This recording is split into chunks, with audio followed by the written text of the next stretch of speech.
Sa ngalan ng Ama at ng Anak at ng Espiritu Santo. Amen. Ang pagpapala po ng ating Panginoong Hesukristo, ang pag-ibig ng Diyos Ama at ang pakikipagkaisa ng Espiritu Santo nawa po ay sumainyong lahat. At sumayo rin. Minamahal ko mga kapatid, aminin po natin ang ating mga kasalanan at mga pagkukulang upang tayo po ay maging karapat-dapat na gumanap sa banal na pagdiriwang na ito.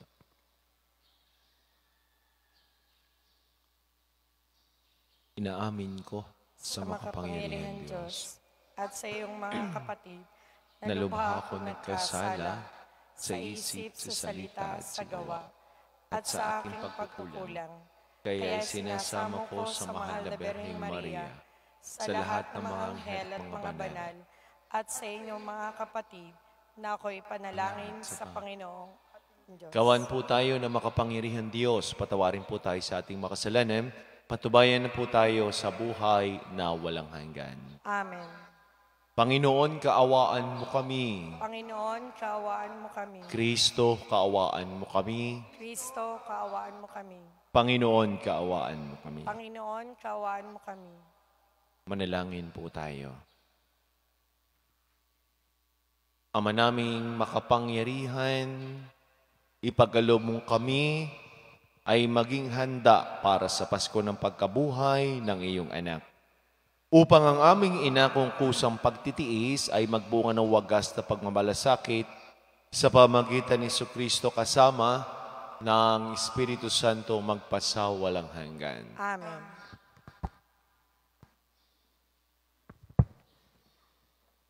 Pagbasa mula sa aklat ni Propeta Ezekiel.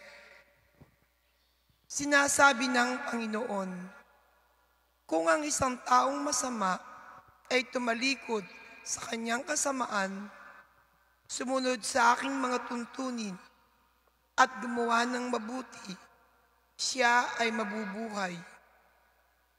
Kakalimutan na ang lahat ng nagawa niyang kasalanan at mabubuhay siya dahil sa kabutihang ginawa niya sa bandang huli. Hindi ko ikinasisiya ang kamatayan ng masama, sabi pa ng Panginoon. Ang ibig ko nga, siya'y magsisi at magbagong buhay. Ngunit kung ang isang taong matuwid ay magpakasama at gumawa ng mga kasuklam-suklam na gawain, hindi siya mabubuhay.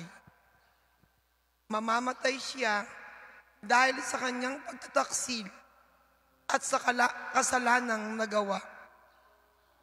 Mawawala ng kabuluhan ang lahat ng kabutihang ginawa niya nung una.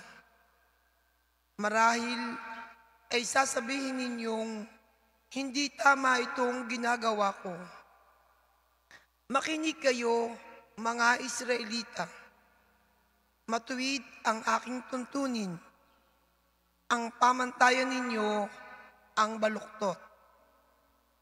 Kapag ang isang taong matuwid ay nagpakasama, mamamatay siya dahil sa kasamaang ginawa niya.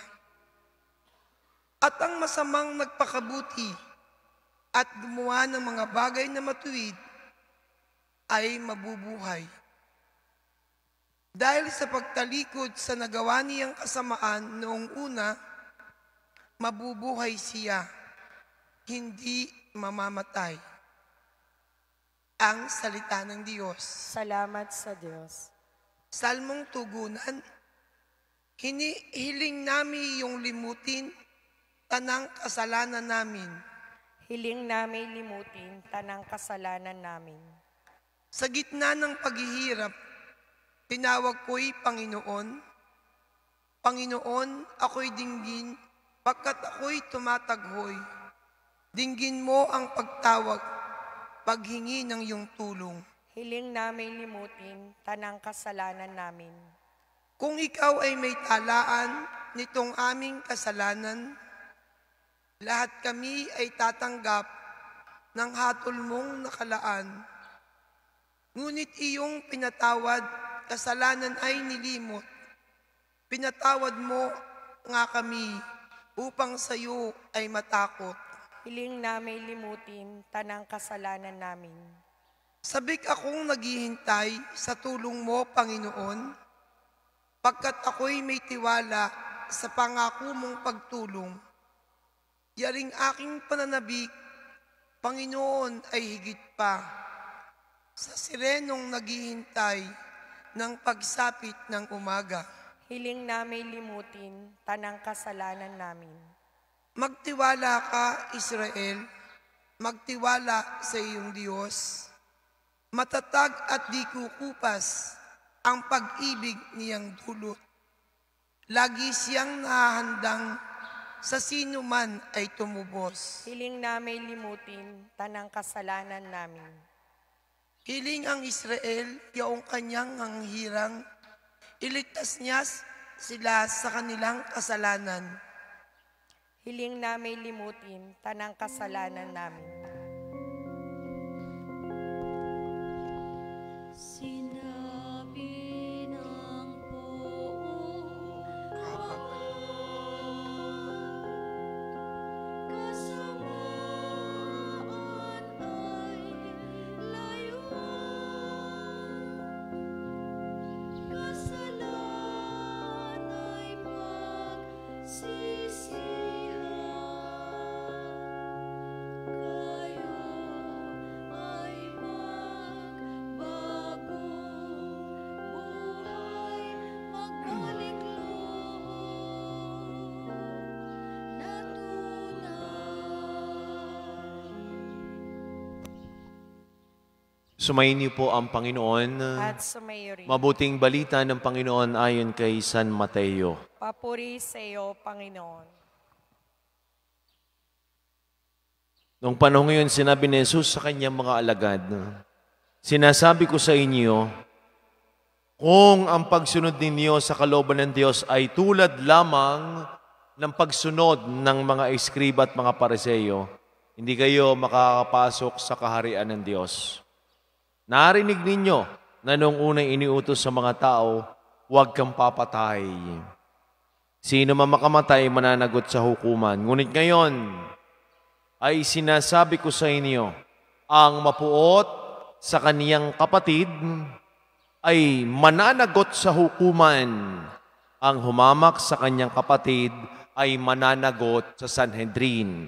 At sino mang magsabi sa kanyang kapatid, ulol ka, ay mapapasa apoy ng impyerno. Kahit kung naghahandog ka sa Diyos at maalaala mo na may sama ng loob sa iyo ang kapatid mo, iwan mo muna ang iyong handog sa harap ng dambana at makipagkasundo ka sa Kanya. Saka ka magbalik at maghandog sa Diyos. Kung may magsakdal laban sa iyo sa hukuman, makipag-ayos ka sa Kanya habang may panahon bago ka niya iharap sa hukom. At kung hindi ibibigay ka niya sa hukom na magbibigay naman sa iyo ng tanod at ikaw ay mabibilanggo. Sinasabi ko sa iyo, hindi ka makalalabas doon hanggat hindi mo nababayaran ang kahuli-hulihang kusing.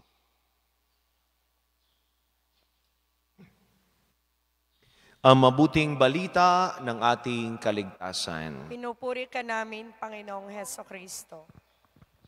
Magandang umaga po sa ating lahat. Sa mga may birthday ngayong araw na ito, happy birthday po. Sa mga may wedding anniversary, congratulations po sa inyo. Sa atin hong unang pagbasa ay narinig ho natin na sinabi doon na magsisi ka at magbalik loob at magbagong buhay. Ang tanong po ay, sapat na ba ang pagsisisi? Sapat na ba ang pangungumpisal? Hindi ho. Bakit? Sapagkat kung nasa level lamang ho tayo ng pagsisisi at wala hong pagbabago, wala din ho. Sapagkat kaakibat ho ng pagsisisi ay pagbabalik loob, pagbabagong buhay. May term nga ho na recidivist o recidivism. Anong ibig sabihin ho nito? Mga bagay na paulit-ulit ho nating ginagawa. Iyon din, sa madalit sabi, nagsisi ka, bumalik ka uli, nagsisiga, gumawa ka uli ng kasalanan. Kaya ang panahong ito ay para sa atin, hindi lamang panahon ho ng pagsisisi. Ito ho ay panahon din ng pagbabagong buhay. Sa madalit sabi ho, conversion. Kaya ikaw ay nagsisisi, ay magbabago kang buhay. Kaya itong panahong ito ay marami ang nangungumpisal.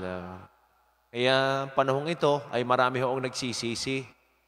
At sigurado naman ho yung iba hindi mangungumpisal sa akin. Sigurado ho yan sapagkat nahihiya.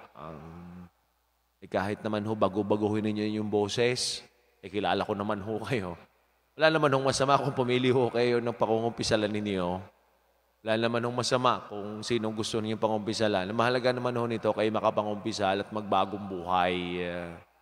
Pero siyempre, nakakalungkot din naman ay kung kayo ho araw-araw ay mangungumpisal. Aba, ay baka doon ay pwede tanong sa inyong sarili, aba, ay kakukumpisal ko lamang, mangungumpisal uli. Pag ho yan ay linggo-linggo, aba, ay magtatanong ko din naman sa iyong sarili. Ay kakukumpisal lamang, ay mangungumpisal uli. Ibig sabihin, ay hindi mo isinasabuhay kung ano ngayong ikinumpisal. Ibig sabihin, ay hindi mo pinagsusumikapan na yung ikinumpisal mo ay iyong maisabuhay. Kaya nga, ikaw ay iyamot na iyamot. Ikaw ay galit na galit. Tigit. Kung ikaw ay may asawa sasabihin na yung asawa, panayangin ng sorry, panayangin ng paumanin. Ay sa linggo, yun na naman ang gagawin. Ihingi na naman ng pasensya, ihingi na naman ng sorry. Wala namang pagbabago. Kaya hindi ho sapat yung pagsisisi. Dapat nakikitaan ho tayo ng pagbabago. At yan naman ho ang hinihiling ho sa atin ngayong panahon ho ng Kwaresma. Sa Ebanghelyo ay narinig ho natin.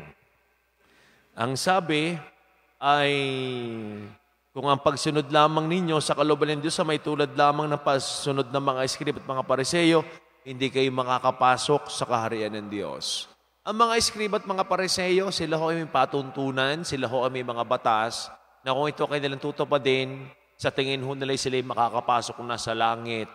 Pero superficial yung kanilang pagsunod. Dito sinabi, alam mo natin, ang pumatay ng tao ay masama. Alam ho natin iyan. Pero sabi ng ating Panginoong Hesus, hindi lamang iyon. Ang magsabi ng ulul ka, pasintabi ho sa word na ginamit, ulul ka. At pasintabi rin ho sa mga sasabihin kong mga salita. Yun yung mga salita na uula-ulaga.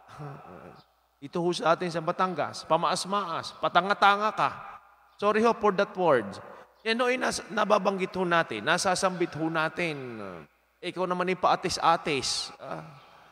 Ay, tagmangga pa'y paatis-atis ka na. Ibig sabihin, ay, yung mga salita na ito'y nakamamatay din. Yung nga magsalita ka, namamatay ka na. Sa isip mo pa lamang, ikaw ay katumbas na rin yan nang ikaw ay umatay ng tao. Nga lamang ikaw ay may kagalit at ayaw mo makita, di parang patay na rin siya. Yung nga ikaw ay hindi kasunod ayaw mo makita, di parang ibinaon mo na siya sa lupa. Bakit? Sabi dito, yung magalit, ikaw ay parang pumatay na rin. Dito, ano sabi? Kung ikaw ay maghahandog at na masama pang iyong loob, iwan mo muna ang iyong handog. At ikaw imuwi muna at makipagkasundo at makipagbati. Kaya ito may malaking paalala ho para sa atin. Kung may nagsakdal laban sa iyo, kuman, makipag-ayos ka sa kanya habang may panahon pa. Kaya ngayon sa proseso, yung mga inihahabla, yung mga ipinabablater, di huban naman yan, hindi mo na dinadala sa pulis hanggat maaari, ayusin muna sa barangay. At ang barangay ang makikipagkasundo. Ang barangay ang tagapamagitan. Ayusin mo na sa barangay. Pag naayos, okay. Meron ng mga kaso na hindi kaya sa barangay, di dinadala na sa pulis. At yun pag yun naman inayakad na sa pulis, sabay mahirap na sa pag yan may kaso na. Hanggang maaari pa, inaayos na. Pero kung yan naman ay mabigat at hindi naman kayang basta-basta lamang ariglo Di naman ho tama iyon. No? Kaya ho tayo, ibinibigyan ho ng pagkakataon na yung ating sarili ay limiin. Ano ba yung lumalabas sa aking bibig? Oo nga, hindi ako nakapatay ng tao physically. Baka naman sa aking mga salitang ito, dito naman ako pumapatay. At kung ang salita lamang ho ay nakamamatay, kung bawat bigkas lamang ho ng salita ay nakamamatay, baka wala na hong nasimba. Baka wala na hong nagmimisa. Baka lahat ho tayo ay patay na. Bakit? Sapagkat lahat ho tayo ay nakaranas na ng mga salita na nakamamatay. Kung hindi man ho tayo nakaranas, tayo din naman ay nagbitaw din ng mga salita na nakamamatay. Ito ang sabi ng ating mga pagbasa, ang salitang buhay ay sa mga tao na gumagawa ng kabutihan at ang salitang kamatayan ay ang mga nagmamahal sa kasalanan.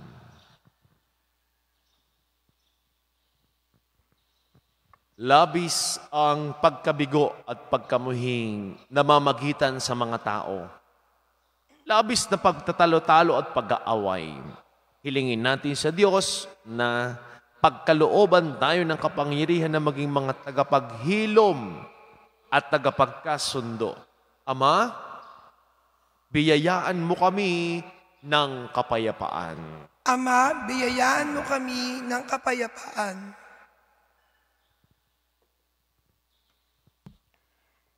Ang simbahan naway maging kasangkapan ng pagkakasundo, pagpapatawad, pagpapagaling, at pagkakaisa ng mga tao at bansang nakikipagdigmaan.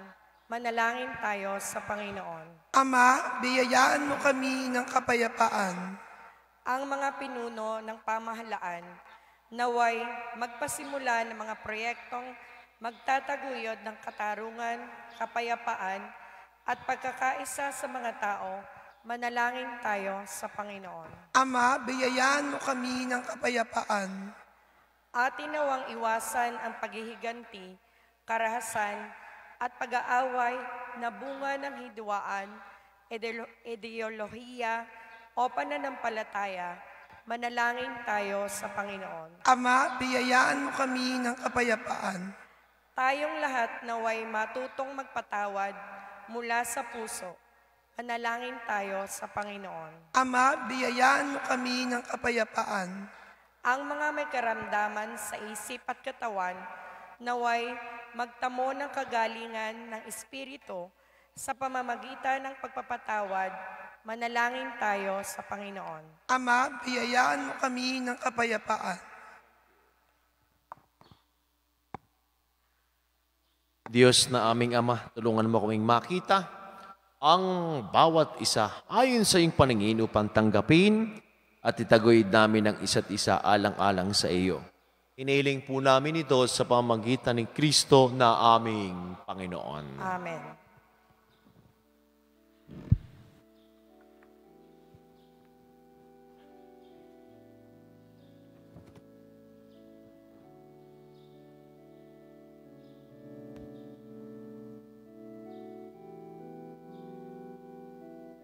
Puri-puri sa ganda, alam natin may alay mula sa lupat po ng pagawaan pinakain na para kain binigay po. Kapuri-puri ang po ang may kapal ngayon at kailanman.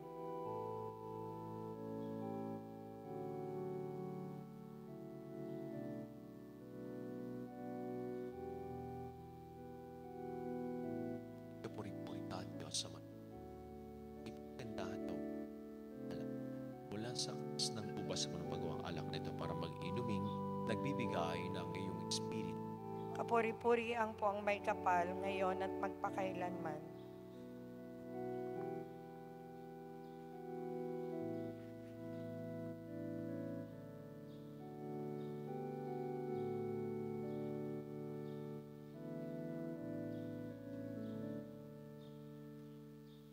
Manalangin po kayo mga kapatid upang ating pag-ayon ay kalugdan ng Diyos amang makapangyarihan. Tanggapin nawa ng Panginoon itong paghain sa iyong mga kamay sa kapurihan niya at karangalan sa ating kapakinabangan at sa buong sambayanan niyang banal.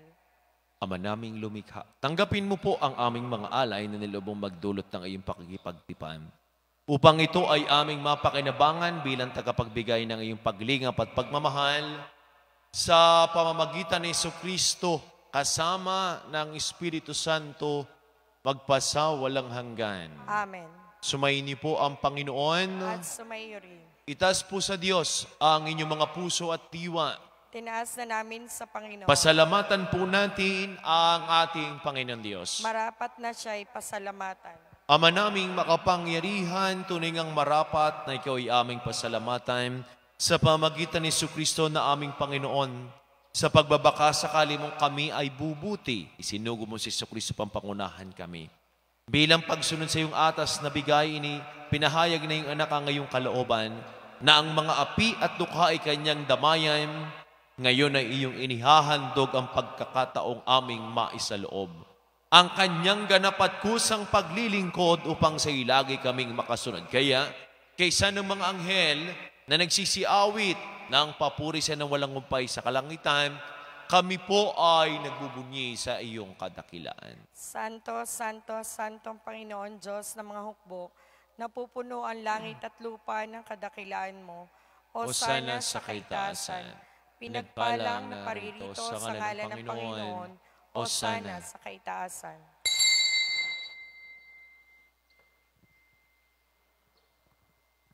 Ama naming banal, ikaw po ang bukal ng tanang kabanalan, kaya't sa pamagitan ng iyong Espiritu, ang iyong banal ang mga kaloob na ito upang para sa amin ay maging katawan at tugo ng aming Panginoong Jesucristo. Bago niya pinagtiis ang kusang loob na maging handog, ginawa kanyang tinapay, pinasalamatan kaniya. Pinaghati-hati ni Iyon, iniabot sa kanyang mga alagad at sinabi, "Tagapin ninyong lahat ito at kanin itong aking katawan na ihahandog para sa inyo."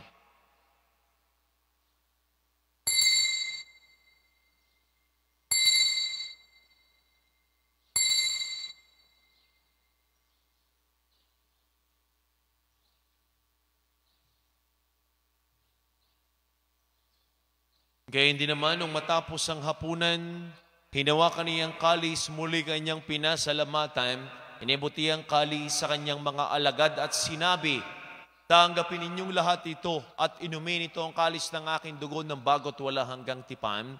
Ang aking dugo na ibubus para sa inyo at para sa lahat. Sa kapagpapatawad ng mga kasalanan, gawin niyo ito sa pag-alaala sa akin."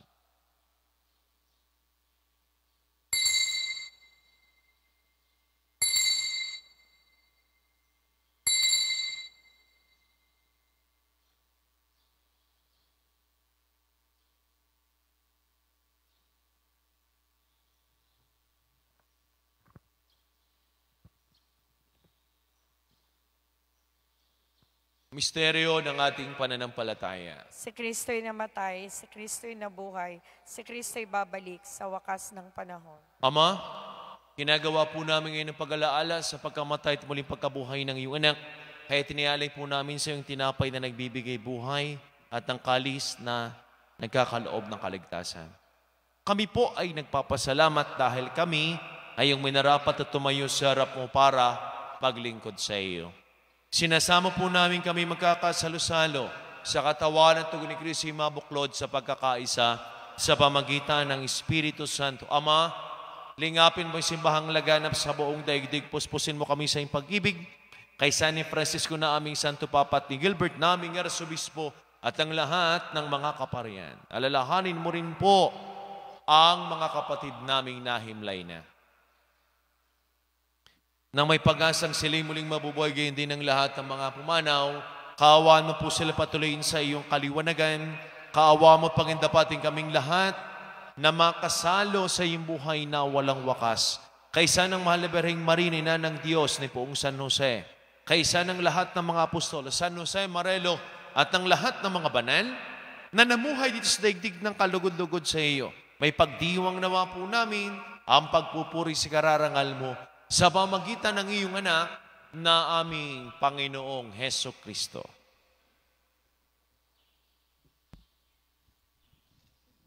Sa pamagitan ni Kristo kasama niya at sa Kaniya, ang lahat ng parangal papuri sa ito sa makapangyarihan, kasama ng Espiritu Santo, magpasaw walang hanggan.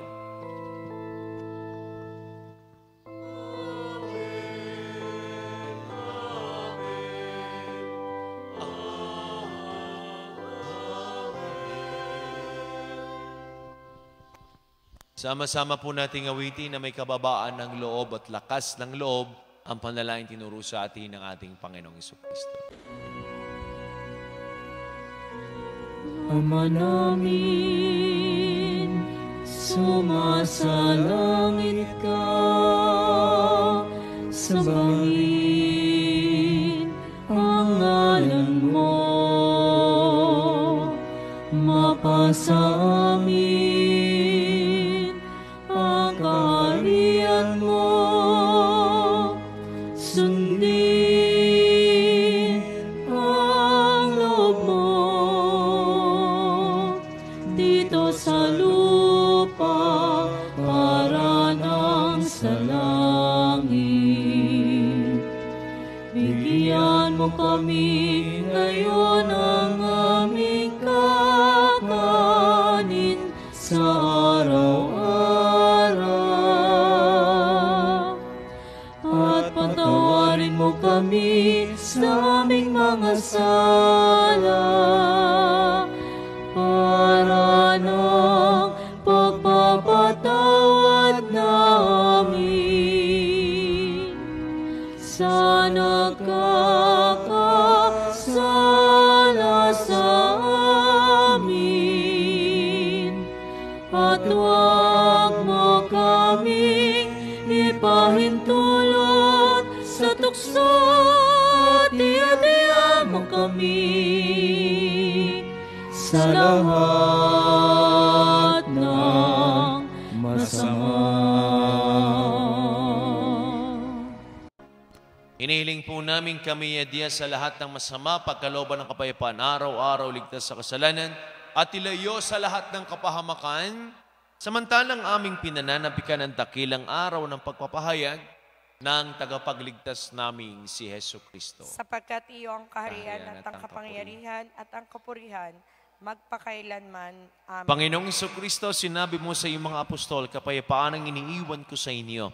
Ang aking kapayapaan ang ibinibigay ko sa inyo. Tungayin mo ang aming pananampalataya at ang aming mga pagkakasala.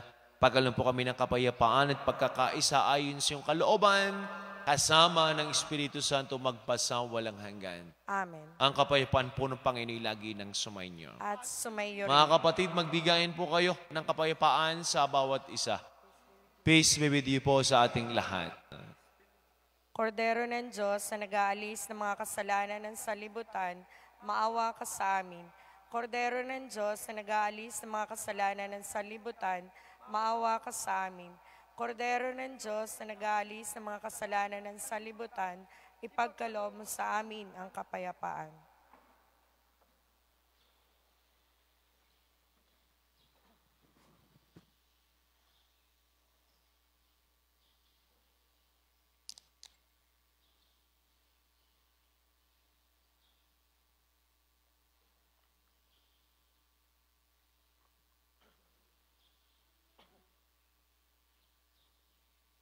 Minamahal kong mga kapatid, ito ang kordero ng Diyos, sinagali sa mga salibutan.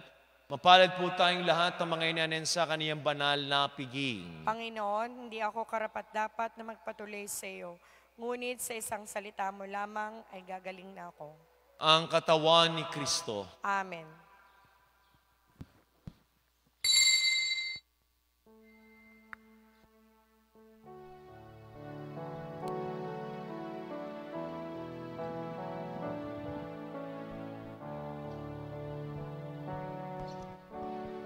Atas ko sa inyo, mga kaibigan ko.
Manalangin po tayo.